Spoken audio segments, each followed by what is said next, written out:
तो प्लेटफॉर्म के इस चैनल पर आपका स्वागत है और कोशिश करेंगे कि हम आपसे हर छोटी छोटी बातों पर डिस्कशन करें और मैक्सिमम बच्चे को इसका लाभ भी मिले। तो सबसे पहले संजय सर से हम ये क्वेश्चन करना चाहते हैं कि वैकेंसी से रिलेटेड इनसे करना चाहते हैं कि आपको क्या लगता है कि ये वैकेंसी कब तक आ सकती है और कितनी संभावनाएं हैं इस वैकेंसी को आने का। सर बहुत बहुत धन्यवाद सर इसके साथ जुड़ने के लिए। और रह गई बात प्लेटफॉर्म की, तो आज से नहीं 2014 से ही प्लेटफॉर्म में सेवा दे रहे हैं। और रह गई बात वैकेंसी से संबंधित, तो जहां तक मेरा अनुमान है और जिस तरह से जो हम लोगों को रेलवे में सर हैं जो अधिकारी होते हैं एमई लेवल के या डीआरएम लेवल के, तो उन लोगों से जब वैकेंसी आती है तो एक पैनल मांगा जाता है। पैनल मांगा जाता है कि आप नेक्स्ट अगले 2 साल को देखते हुए अब बताइए कि आपका कितना कर्मचारी रिटायर हो रहा है, कितने वैकेंसी बच रहे हैं। तो मतलब सर लोग जैसे बोले कि पैनल तभी मांगा जाता है जब रेलवे रिक्रूटमेंट बोर्ड से आता है कि वैकेंसी की बात चल रही है। तो इन लोगों ने अभी जस्ट पैनल दिए हैं बना करके कि नेक्स्ट 2 ईयर को देखते हुए कि हमें इतनी सीट की आवश्यकता है। तो इससे क्या 99% कह सकते हैं कि आपको वैकेंसी की सुगबुगाहट हो गई है रेलवे रिक्रूट बोर्ड में। और जैसे कि गवर्नमेंट भी कह दिया कि हमें नेक्स्ट 1.5 साल में इतनी वैकेंसी देनी है। तो उसके आधार पे सारे रेलवे बोर्ड से और डिवीजन सबसे मांगा गया है कि कितना पोस्ट आपका नेक्स्ट 2 ईयर में खाली है, उस हिसाब से दे दीजिए। और सभी डिवीजन लगभग पैनल बनाना अपना स्टार्ट कर दिए हैं। कुछ डिवीजन तो बना करके भेज भी दिए हैं, कुछ इंटरनल नोटिस भी है हम लोग को जो इंटरनल निकलता है उसमें आया हुआ है। समथिंग लगभग ईसीआर जोन में एक डिवीजन है, उसमें लगभग 1500 समथिंग का हम देखे हैं एएलपी का इतना नेक्स्ट 2 ईयर का शेड्यूल जारी किया है। आपके डिवीजन? हाँ, मेरे डिवीजन से। अच्छा, हम सर एक बात पूछना चाह रहे थे कि क्या लगता है कि ये वैकेंसी कब तक संभव हो पाएगा? जहां तक अनुमान है सर कि यदि सारे डिवीजन अपना वैकेंसी सबमिट कर दे रेलवे बोर्ड को, तो यदि ये काम बहुत फास्ट हुआ तो इसी साल के दिसंबर तक देखने को मिल सकता है। लेकिन हम एक अनुमान रखते हैं नहीं दिसंबर तो अगले साल के जनवरी फरवरी तक 90% चांस किया जाए, 10% में डाउट। जनरली देखा जाता है कि जनवरी फरवरी एक बार देने की संभावना रहती है, नहीं तो जुलाई अगस्त में जनरली वैकेंसी आता है। तो देख लीजिए कि आपका हो सकता है कि जनवरी फरवरी तक वैकेंसी आ जाए और नहीं तो फिर जुलाई अगस्त तक तो श्योर आ जाना है एलपी टेक्नीशियन का। इसमें हम एक चीज और पूछना चाहते हैं कि चूंकि आप तो लगभग 1 साल ज्यादा दिन आपका नहीं हुआ है रेलवे में, साल भर से ऊपर हुआ है, साल भर से कुछ ही ऊपर हुआ होगा टाइम। तो एक पेमेंट को लेकर के हम जानना चाहते हैं, जैसे कि मैक्सिमम बच्चों को थोड़ा सा पेमेंट को लेकर के सुगबुगाहट या इंटरेस्ट ज्यादा होता है। तो अभी तक में आप 1 साल के अंदर में मैक्सिमम कितना पेमेंट उठाए हैं और एवरेज कितना पेमेंट उठाते हैं लोको पायलट में और दोनों टेक्नीशियन में, दोनों के पेमेंट में क्या मोड में दोनों का अंतर है? जनरली पहले लोको पायलट के बारे में आप बताइए। लोको पायलट का यदि सर बात करेंगे तो लोको पायलट का तो बहुत ज्यादा सैलरी होता है। कहने का मतलब 1 लाख से ऊपर हो जाता है। डिपेंड करता है कि आप अलाउंसेस किलोमीटर कितना चला रहे हैं, रनिंग अलाउंसेस, क्योंकि लोको पायलट को 1 किलोमीटर पे 5 रुपया 20 पैसा मिलता है। अच्छा। और यदि मेल एक्सप्रेस ट्रेन वो चला रहे हैं और यदि एक ट्रिप लेके गए 700-500 किलोमीटर, तो फिर उधर से आना भी रहता है, तो आपको लगभग 1400-1500 किलोमीटर हो गया आपका एक ट्रिप में। 1400-1500 किलोमीटर। अब उसको 5 रुपया 20 पैसा से गुना कर दीजिए, लगभग तो 7,500 के आसपास आपका अलाउंस हो गया एक दिन में। तो क्योंकि लोको पायलट का ड्यूटी आपको हमेशा 300 का 30 दिन लगता है नहीं, फिर उस हिसाब से रेस्ट मिलता है। तो मैक्सिमम यदि आपको 20 को भी ड्यूटी, 15 को भी ड्यूटी भी मिला तो महीना 15 ड्यूटी, हाँ मान एवरेज हम मान लेते हैं 15-20 को यदि मिला, 15 ही को मिला, तो आप जो लिए 15-17 लगभग कितना 1 लाख के आसपास आपका लमसे बन गया। तो लोको पायलट का सैलरी इसी कारण से हमेशा हाई रहता है। लेकिन पहले तो ज्वाइन करता है सीनियर एएलपी पे। जब हम एएलपी का बात करते हैं तो उसका 3 रुपया 76 पैसा के आसपास अप्रॉक्स मिलता है एएलपी को। फिर सीनियर एएलपी को फिर इससे ज्यादा मिलता है, उसका ग्रेड पे भी 2400 हो जाता है। और जब आप लोको पायलट बनते तो सीधे ग्रेड पे आपका 4200 हो जाता है। तो एक सहायक का यदि हम बात करते हैं, रनिंग अलाउंस यदि उसका किलोमीटर लगभग 4000-5000 के एवरेज में है तो उसका 60 प्लस सैलरी रहता है। एक एवरेज का हम बात बता रहे हैं, मतलब कि 50 से 60 अभी आपका एवरेज सैलरी और इस 1 साल में मैक्सिमम कितना उठाए हैं? मैक्सिमम 1 साल में तो 70 क्रॉस भी कर गया है। अभी नहीं, अभी एक दिखा रहे थे हमको 94,000 का। तो वो अलाउंसेज जो है पिछले मतलब 2 महीने का यदि अलाउंस जुड़ गया था तो लगभग 94,000 बन गया था। ये अपना पिछले मंथ का हमको दिखा रहे थे सैलरी स्लिप, उसमें 94,000 उठाए थे। जबकि अब समझिए कि मुश्किल से 1 साल हुआ है अभी जॉब का, रेलवे में एलपी पोस्ट पर 1 साल हुआ है। तो एवरेज 50 से 60 हजार रुपया पर मंथ ये उठाते हैं और पिछले महीने में 94 हजार रुपया पेमेंट उठाए हैं। चूंकि इनका कहना है कि मैक्सिमम ये रनिंग अलाउंस पे डिपेंड करता है कि आप एवरेज मंथली आपका रनिंग अलाउंस कितना हो पाता है। चूंकि डेली लोको पायलट का ड्यूटी नहीं लगता है, अगर महीना में 15 दिन भी अगर आपका ड्यूटी लगा तो समझिए कि 4-5 हजार किलोमीटर तो रनिंग अलाउंस हो ही जाता है। तो वैसी परिस्थिति में आपका एवरेज आप समझ लीजिए कि 80,000, 90,000, लाख तक पहुंच जाता है। लेकिन यही जब आप सीनियर हो जाएंगे तो एक सीनियर का एएलपी का मैक्सिमम कितना आप देखे हैं पेमेंट उठाते हुए? हम तो 1+ देखे हैं। अब जहाँ जहाँ क्रू की कमी है, मतलब जहाँ जहाँ क्रू मतलब कम है, जिसका ड्यूटी हर एक 16 घंटा, 18 घंटा, 20 घंटा के रेस्ट के बाद लग जाता है, तो वहाँ बहुत ज्यादा डिफरेंस हो जाता है। मतलब जहाँ क्रू सही है वहाँ पे 15 को 20 को ड्यूटी लगता है, लेकिन जहाँ पे क्रू की कमी है, मतलब पूरा जितना सीट है उसके बराबर चल रहा है, तो वहाँ 25 को ड्यूटी लग जाता है, 22 को 25 को ड्यूटी लग जाता है। तो उस समय और हाई किलोमीटर बहुत 1 लाख, 1.25 लाख भी हो सकता है। हम तो खुद क्या कहे, देखे हैं कि सहायक सब जो है 94 1+ चला गया है, जिस सबका किलोमीटर 11,000 12,000। जिसका मेल ट्रेन में है, एक्सप्रेस ट्रेन में है, राजधानी ट्रेन का जो ड्राइवर है उसका कितना हो सकता है? राजधानी का फिर वही रनिंग का बात आ गया। बेसिक मान लीजिए किसी का 70-80 हजार बेसिक चला गया, तो डीए मिला करके तो उसका 1 लाख प्लस तो नॉर्मल हो गया। फिर किलोमीटर अलाउंस जोड़ दीजिए, यदि 60-70 हजार किलोमीटर 70 हजार किलोमीटर से मिला तो फिर भी वो 2 के आसपास 180 190 तक चला जाता। समझ गए। इनका कहना यह है कि अगर राजधानी ट्रेन का ड्राइवर आप बन गए, मेल एक्सप्रेस ट्रेन का ड्राइवर बन गए, गुड्स ट्रेन का पेमेंट थोड़ा सा कम रहता है। लेकिन अगर ड्राइवर राजधानी की बात की, मेल एक्सप्रेस ट्रेन का बात की, अगर उसमें आप सीनियर लोको पायलट अगर बन जाइएगा तो वैसी परिस्थिति में 1.5-2 तक पेमेंट चला जाता है। 1.5 लाख से 2 लाख तक पेमेंट चला जाता है। तो आप समझ सकते हैं कि लोको पायलट में माना जाता है कि ये रेलवे का जितना भी पोस्ट है उसमें सबसे ज्यादा पेमेंट उठाने में गार्ड और लोको पायलट आगे रहते हैं। गार्ड और लोको पायलट कम क्वालिफिकेशन में एक डीआरएम जिस लेवल का तनख्वाह उठाएगा, आप आईटीआई रह करके उस लेवल का तनख्वाह उठा लेते हैं। यानी 1.5 लाख प्लस जब आप पहुंचते हैं तो उसी लेवल में हो जाता है। जाते हैं। आप इस बात को समझ सकते हैं। इसलिए भी हाँ, परेशानी थोड़ा सा तो रहेगा ही रहेगा। परेशानी तो स्वाभाविक है कि एक यही है, इसमें अनशेड्यूल्ड ड्यूटी है आपको रात बिरात कभी भी। तो आप जब इतना वेतन उठा रहे हैं तो कहीं तो थोड़ा सा मर्सी करना पड़ेगा। हाँ, इनका कहना है कि चूंकि अनशेड्यूल्ड ड्यूटी रहता है तो इतना वेतन उठा रहे हैं तो कहीं ना कहीं तो परेशानी कुछ न कुछ झेलना पड़ेगा। उसमें अनशेड्यूल्ड का ये मतलब है कि 2 बजे रात में भी कभी कभी आपको बुला लेता है ड्यूटी करने के लिए, लेकिन बराबर ऐसा नहीं होता है। हमेशा नाइट में ड्यूटी का क्या शेड्यूल होता है? जैसे कि एक बार आप ड्यूटी किए तो रेस्ट कितना मिलता है उसी तरह? एक बार ड्यूटी करने आने के बाद अपना हेड क्वार्टर में आपको 16 घंटा का रेस्ट तय है। आपको 16 मतलब 1-2 दिन पर 16 घंटा। जैसे हम एक ड्यूटी करके आए, एक ट्रेन साइन ऑफ करके आए, तो जब जिस समय हम साइन ऑफ किए हैं उस समय से 16 घंटा के अंदर आपको ड्यूटी नहीं दे सकता है। 16 घंटा के बाद ही ड्यूटी मिलेगा। अच्छा। जैसे कि आप मान लीजिए ट्रेन लेकर अभी पटना आए, यहाँ 16 घंटा का ड्यूटी आपको ऑफ कर दिया गया? नहीं, यदि यहाँ मेरा ये हेड क्वार्टर नहीं है तो यहाँ पे हम 8 घंटा रनिंग रूम में 8 घंटा का रेस्ट मिलेगा। रनिंग रूम में क्या सुविधा होती है? सुनते हैं लोको पायलट के लिए बहुत अच्छा सुविधा है। रनिंग रूम में आपको जब हम ट्रेन लेके आए वहाँ ड्यूटी ऑफ किए तो रनिंग रूम में आपको एक स्पेशल रूम मिलेगा, उसमें एसी वगैरह लगल रहेगा। आपको तुरंत आने के बाद एक बेडशीट, नया बेडशीट मिलेगा, नया तकिया मिलेगा, मतलब सारा कुछ सुविधा रहेगा उसमें।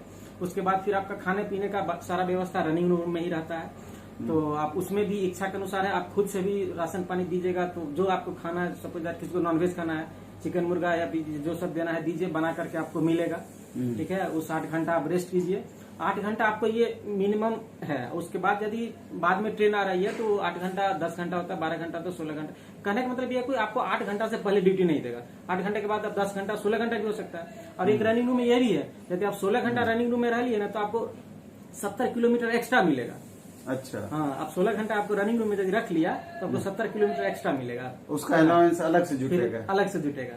बिना ट्रेन चलाए हुए आपको 70 घंटा मिलेगा, 70 किलोमीटर मिलेगा। ऐसा भी है क्या कि जैसे कि कोई 1200-1300-1400 किलोमीटर हो जाता है, एक निश्चित किलोमीटर के बाद फिर रेट बढ़ जाता है रनिंग अलाउंस का?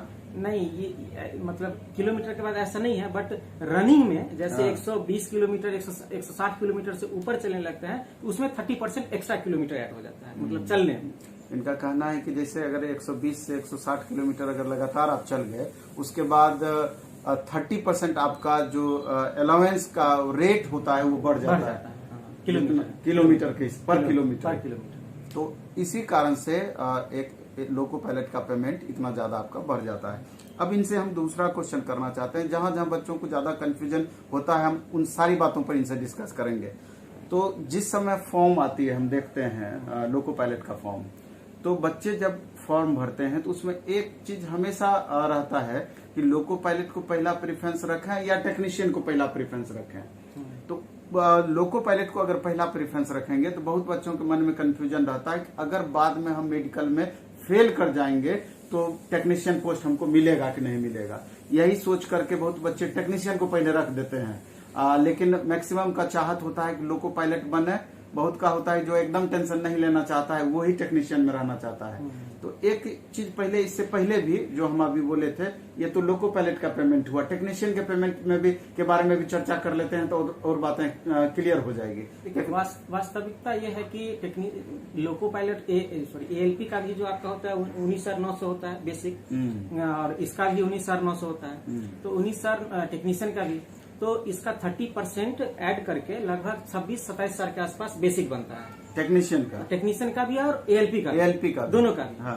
तो अब चूंकि फिर 33% अभी डी ऐड करेंगे तो इसमें लगभग आपको टेक्नीशियन का इधर 27,000 मान लीजिए, तो मिला उला करके 30 से 32,000 जाएगा टेक्नीशियन का। उसमें से फिर डिडक्शन भी होता है, जो सरकार NPS में 5,000 या उसका 10% काटते हैं, तो उस काट कूट करके लगभग टेक्नीशियन को 25,000, कहीं कहीं अलाउंसेज, हाउस रेंट अलाउंस अलग हो गया, टी अलग हो गया, यानी कि 25,000 से लेकर 30-32,000 तक उसके आसपास में टेक्नीशियन का रहता है। खाली रनिंग अलाउंस के कारण लोको पायलट का इतना ज्यादा फ्लक्चुएट करता है, उससे 2 से 3 गुना बढ़ जाता है। आप समझ लिए कि दोनों के पेमेंट में क्यों अंतर होता है। बेसिक पे स्केल सेम है, सब कुछ सेम बनता है, सिर्फ रनिंग अलाउंस के कारण ड्राइवर का पेमेंट 50,000, 60,000, 70,000, 80,000, लाख तक पहुंच जाता है। दूसरी बात है ड्राइवर की, जब ये सीनियर ALP से लोको पायलट बनते हैं तो उसका ग्रेड पे 42 हो जाता है, ग्रेड पे 42 हो जाता है। इस कारण से भी उसका बेसिक और बढ़ जाता है, बेसिक और बढ़ जाता है, यही कारण है। और इसलिए भी हमको लगता है कि लोको पायलट के प्रति बच्चों में इंटरेस्ट थोड़ा सा ज्यादा हो जाता है। अब पोस्ट ऑफ प्रेफरेंस पे आते हैं, उसके बारे में आप बताइए। तो पोस्ट ऑफ प्रेफरेंस में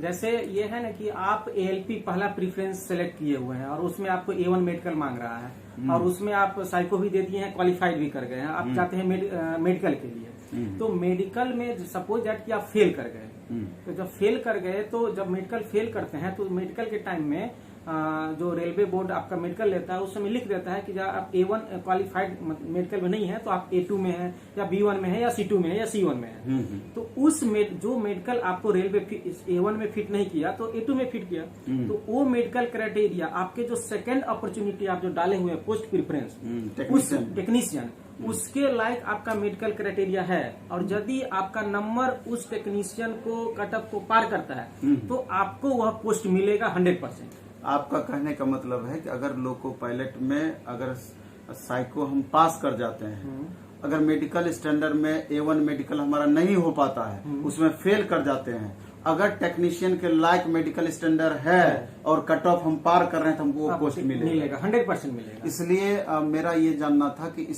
इसलिए लोको पायलट को फर्स्ट प्रेफरेंस में रखने में कोई बुराई नहीं है और हमेशा ही अच्छा ही है, कारण कि यदि आपका मेडिकल फिट हो गया, नंबर आ गया तो आपको लोको पायलट मिल जाएगा। यदि आप पहला पोस्ट दे दीजिए टेक्नीशियन, तो टेक्नीशियन का तो मेडिकल कैटेगरी ऑलरेडी लो है और कट ऑफ भी लो है, पहला ही प्रेफरेंस मिलेगा, दूसरा प्रेफरेंस मिलने की संभावना नहीं, नंबर ज्यादा रहते हुए भी आपको नहीं मिलेगा। टेक्निकल को बात को सबको समझना है, हम जानबूझकर इस पर चर्चा किए हैं कि अगर टेक्नीशियन को आप पहला प्रेफरेंस में डालते हैं तो अगर आपका मार्क्स कम है या ज्यादा भी है, मार्क्स अगर आपका ज्यादा भी है, लोको पायलट के लायक है, लेकिन पहला प्रेफरेंस अगर टेक्नीशियन आप रखे हैं तो टेक्नीशियन ही मिलेगा पहला चॉइस, आपको लोको पायलट नहीं मिल सकता है, क्योंकि लोको पायलट का टेक्नीशियन के बनिस्बत ज्यादा कट ऑफ जाता है। इस बात को आप समझ गए, इसलिए इसको उस समय ध्यान देना है। अब हम यहाँ पूछना चाहते हैं कि जो बच्चे लोको पायलट का फॉर्म भरेंगे, टेक्नीशियन का फॉर्म भरेंगे, क्या उनको अपने मेडिकल स्टैंडर्ड का जांच पहले करवा लेना चाहिए? बिल्कुल करवा लेना चाहिए, क्योंकि हम देखते हैं कि जब बच्चे एग्जाम दे देते हैं ना, जब वेरिफिकेशन की बारी आती है तब जाकर के मेडिकल की बारी आती है, तब परेशान होते हैं कि अरे हम तो आंख चेक करवाए, विजन टेस्ट करवाए, तो हमको सीबी निकल गया, कलर ब्लाइंडनेस निकल गया, ये बाद में उनको पता चलता है। तो या हमारा कोई फायदा नहीं हो पाएगा, फायदा नहीं हो पाएगा, या हमारा A1 मेडिकल नहीं है, बाद में पता चलता है। तो ये परेशानियां बच्चों के साथ होती है। इसलिए जो भी बच्चे लोको पायलट का तैयारी करते हैं तो पहले विजन का टेस्ट आप जरूर कर लें। अब इसके बाद हम आते हैं मूल चीज पर कि आगामी जो वैकेंसी मान लीजिए फरवरी मार्च में आएगी अथवा जुलाई में आएगी 2023 में जो आना है, यानी फरवरी से लेकर जुलाई के बीच का हम दायरा रखते हैं। तो अभी से लेकर के जो ITI पास बच्चे हैं उनको क्या रणनीति रखना चाहिए, और जो ऑलरेडी पिछले बार जिनका नहीं सिलेक्शन हो पाया है उनको क्या रणनीति रखना चाहिए। पहले नए बच्चों के लिए कहना चाहते हैं जो अभी जस्ट ITI पास किए हैं या इससे पहले लोको पायलट की तैयारी नहीं की है, उनके लिए क्या सजेशन होगा। तो मूल बात यह है कि पहले का सिस्टम था जी 100 में आपको ट्रेड वगैरह से मिला करके पूछता, लेकिन जब से ये जो वैकेंसी 2018 वाली आई है उसमें क्लियर कह दिया कि आपको हम ट्रेड अलग से पूछेंगे और नॉन टेक अलग से पूछेंगे, यानी आपको दोनों को महत्व देना है, दोनों सेक्शन को टेक्निकल को भी देना और नॉन टेक्निकल को भी देना। टेक्निकल में रिस्पेक्टिव ट्रेड से बोल दिया गया कि आपको ट्रेड में पास करना अनिवार्य है, बशर्ते आप नॉन टेक में कितनों भी मार्क्स ले आइएगा, और यदि ट्रेड में फेल कर जाते हैं तो सारा मेहनत बेकार। अब यदि टेक्निकल भी पास कर गए, इस पर फिर एक बार हम प्रश्न करना चाहते हैं कि जैसे पिछले बार 2018 में जो वैकेंसी आई थी तो उस समय ट्रेड में भी बच्चे फेल किए होंगे, एक रेशियो कितना था ट्रेड में फेल करने वाले बच्चों का? तो क्लास लिए थे, तो मेरा जो भी क्लास था आपके ही क्लासरूम में 1200 से कम कैपेसिटी की कोई क्लासरूम नहीं था उस समय। अब उसमें से ऐसे बच्चे थे जिसका नॉन टेक में 90 नंबर, 85 नंबर, 86 नंबर आया हुआ है 100 में, वो 100% कॉन्फिडेंस है कि हमको होबे करेगा, और जब ट्रेड का एग्जाम दिया पता चला कि वो ट्रेड में फेल है। मतलब उनका ओवर कॉन्फिडेंस ट्रेड के मामले में ले डूबा। यही कारण है कि लास्ट में जो ALP सबका जो आपका सिलेक्शन हुआ है, मेरे साथ भी जो साथी सब है 40 नंबर, 42 नंबर, 38 नंबर वाले, हम पटना बोर्ड का बात बता रहे हैं, पटना बोर्ड में इतने कम नंबर पे हुआ है। इसका रीजन ये है कि 90 वाले सब, 85, 75 वाले सब ट्रेड में फेल किए हैं, लो मार्क्स वाले सब टेक्निकल सही निकल गया, गए हुए हैं। अब बात को समझ लीजिए, बहुत महत्वपूर्ण बात है, खास करके लोको पायलट के जो बच्चे तैयारी करते हैं कि चूंकि पहले से नॉन टेक का तैयारी वो बच्चे कर रहे होंगे, बाद में चल करके हमको जो समझ में आता है, बाद में चल करके कहीं से वो ITI कर लिए होंगे, तो जब एग्जाम दिए होंगे तो वो ट्रेड को बहुत सीरियस नहीं लिए होंगे। उनको इधर तो 80 to 90 मार्क्स आ गया 100 में, और 100% गारंटेड वो मेरिट में भी बनते ही टॉप में आ जाते। लेकिन वो ट्रेड जो दूसरा सेक्शन होता है, जो 75 क्वेश्चन 1 घंटा में आपका पूछा जाता है, जो कि सिर्फ क्वालिफाइंग नेचर का होता है, वहीं पर वो बच्चे फेल कर गए। इसका मतलब हुआ कि सारा मेहनत किया हुआ उस बच्चे का बेकार हो गया ट्रेड में फेल करने के कारण, यही ना। अब उन बच्चों को अभी क्या सजेशन होगा कि ट्रेड कैसे तैयारी करें और नॉन टेक कैसे तैयारी करें? हाँ, तो उनके लिए यही है, आप जो फिर पिछले वाला गलती करेंगे कि नहीं एग्जाम आएगा तब हम ट्रेड का तैयारी करेंगे, तो ये टेक्निकल पेपर है। अब समझिए, अब नॉन टेक आप जब से तैयारी करने लगे, कंपटीशन तभी से तैयारी कर रहे हैं, तब आपका मिस हो जाता है। अब 1 से 2 महीना में टेक्निकल पेपर को कवर कीजिएगा तो आपको मेरिट में डिस्टर्ब करेगा। तो इसके लिए रणनीति यही अभी से यही बनाना है कि नॉन टेक के साथ साथ हमको टेक्निकल, चल 100% नहीं लेकिन 50% से यदि अभी उसको लेकर के चलते, कम से कम क्लास भी करते हैं, नहीं ज्यादा टाइम दे पा रहे हैं तो कम से कम टीचर का जो बोल रहे हैं क्लास में पढ़ा रहे हैं उतना ही समझते जा रहे हैं, एग्जाम तक लेकर के उसको जा रहे हैं। तो जब वैकेंसी आएगी उस समय उसको आप केवल अच्छा से रिवाइज करेंगे, एक छोटा सा क्रैश कोर्स भी कर लेंगे, तो कम से कम क्वालिफाई हम कर जाएंगे। हमको वहां क्वालिफाई ही करना है, हमको मेरिट में वो नंबर जुड़ेगा ही नहीं। इसीलिए टेक्निकल पेपर को अभी से ही ध्यान दे करके रखना है कि लास्ट में हमको हरवाई ना हो, ऐसा ना हो कि टेक्निकल के चक्कर में हमको नॉन टेक भी खराब हो जाए। तो इस कारण से टेक्निकल पेपर को अभी से ही ध्यान देना है, और उसको बारीकी से, नहीं बहुत ज्यादा मेहनत करके, तो कम से कम 50% से भी मेहनत करके 50% भी समझ के रखेंगे तो हमको वहां काम देगा। क्योंकि क्वालिफाइंग 33% रखा गया है, पिछले साल 2018 में भी 33% पे क्वालिफाइंग रखा गया था, तो 50% भी लेके चलते हैं। एग्जाम टाइम में थोड़ा सा मेहनत कर लिए तो हम 70% यदि हम आशा करके रखे हैं, काट कूट कर 50% भी आया, उससे भी नीचे आया तो कम से कम 40% आया, 40% भी हम क्वालिफाई कर जाएंगे। अब मूल चीज बताते हैं इनका जो कहना हुआ संजय सर का कि चूंकि 8 महीना 9 महीना के बाद में आपका वैकेंसी आ जाएगा, तो अच्छे से तैयारी करने में 6 से 8 महीना का समय आपको लगेगा ही लगेगा, एकदम बेसिक लेवल से। एक बार ट्रेड आप अच्छा कर ले, उस समय टारगेट भी अगर कर लेते हैं फास्ट रिवीजन वाला, तो 100% ट्रेड की तैयारी आपकी बेहतर हो जाएगी। इसलिए अभी से लेकर उतना समय आपको देना ही चाहिए और अभी से सीरियसली उसके लिए लगना ही चाहिए। प्लेटफॉर्म में भी हम सर यहाँ पर एक तो अपना ऑनलाइन द प्लेटफॉर्म ऐप पर व्यवस्था किए हैं। अभी ट्रेड का लगातार हम बैच यही सोच करके बच्चों को हम कहना चाह रहे हैं, लेकिन बच्चे बहुत ग्रुप डी में उलझे हुए हैं, बहुत सीरियस नहीं ले रहे हैं, समझ नहीं पा रहे हैं उस बात को, इसकी गंभीरता को। इसलिए हम कहना चाह रहे हैं कि जो बच्चे बाहर के हैं, जो पटना नहीं आ सकते हैं, द प्लेटफॉर्म ऐप डाउनलोड करके अभी इलेक्ट्रीशियन का अलग, फिटर का अलग, डीजल मैकेनिक का अलग, इलेक्ट्रॉनिक्स मैकेनिक का अलग, वायरमैन का अलग, यही सोच करके अभी द प्लेटफॉर्म ऐप पर बैच हम दे रहे हैं। और same batch non tech offline mode में भी हमारा आ रहा है। तो अभी